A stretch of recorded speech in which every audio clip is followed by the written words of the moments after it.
First of all, I do want to say this is a huge humbling experience for just the nomination of it. So I'm really happy to be nominated and included in, I'm sure, a great group of finalists. So thank you for that. And as far as my community involvement, I've been involved, and this is Houston, my city. This is my home, and I love to say that I'm a native Houstonian. I'm very proud of that. So I'm really excited that the center is here to help with the work that we're doing. My community involvement goes back really as far as I can remember. But as I got more into my career, I had to get more focused on what it was that I wanted to volunteer in. And so primarily I try to volunteer in those organizations that focus on, whose missions are around housing and education and financial literacy. So I have served, I think, primarily in my mind, on the board of, I chaired the Housing Authority of the City of Houston, and that was an appointment by Mayor White, and that was very eye-opening to a lot of the needs of our needy people in Houston. So that was a housing. I chaired the AMA board, and AMA is the Association for the Advancement of Mexican Americans, and a big focus of theirs is, of course, education and some social service programs, adult education. And I've chaired LISC, which is the Local Initiative Support Corporation, very involved in economic development, community development, and financial opportunity for all of our citizens. And currently I'm a trustee on the Holocaust Museum of Houston, and I'm really excited about a committee that I'm leading, the Latino Initiatives Advisory Council. And our group is working on connecting our communities and really advancing the museum's mission around hate and prejudice and stopping all of that, and then including our Latino community in the great work that the Holocaust Museum does. So I serve on boards, obviously, and get asked to do quite a bit of that. And because of time limitations, because I certainly would if I could, I do a lot of advocating for organizations that I really believe in the mission.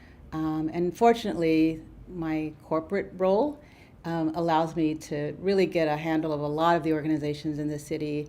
And then one of my strengths is empathy, so I really care for these organizations and the work that they do. So I'm involved in quite a bit, not just in the boards, as I said, or volunteering, but also mentoring Latinas and advocating for organizations.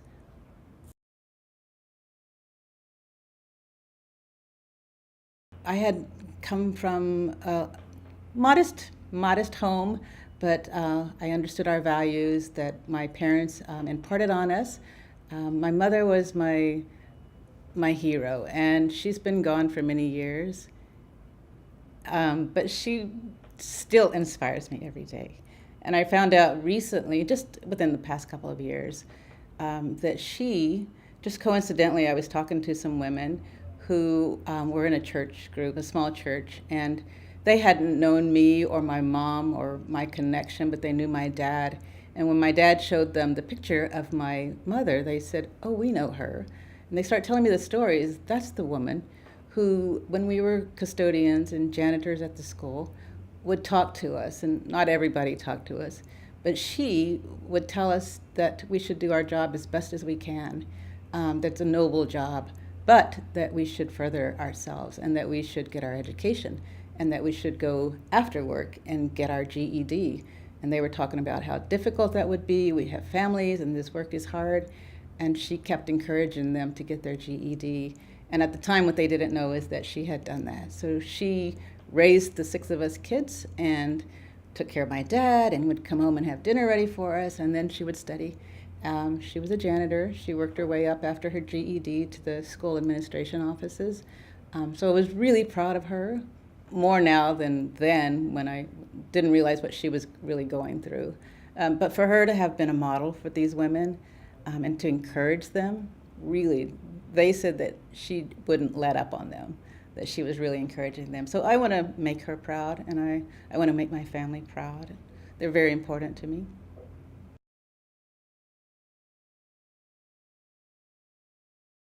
The forum was an amazing experience, and it really broadened my perspective of the issues and the challenges in Houston and the greater region. It brought together some phenomenal people, and I only wish that I had done that earlier in my career, because it really opened a lot of issues that were out there and just made me realize there's so much more for all of us to do.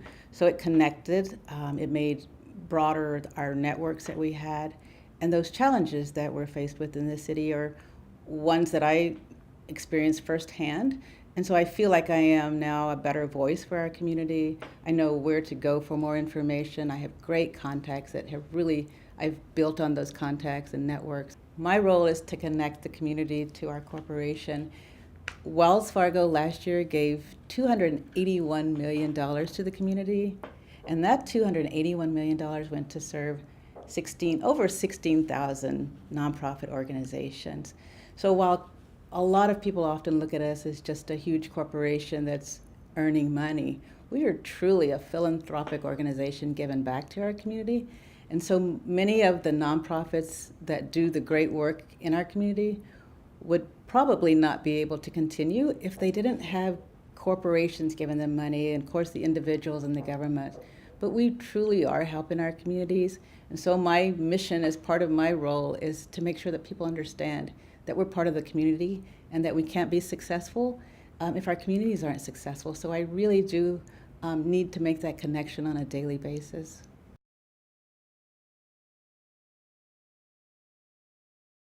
When I was on the board and served as chair of AMA, it was a very rewarding experience for me in a lot of ways, in my personal development and leadership skills, but more around the clients that AMA served.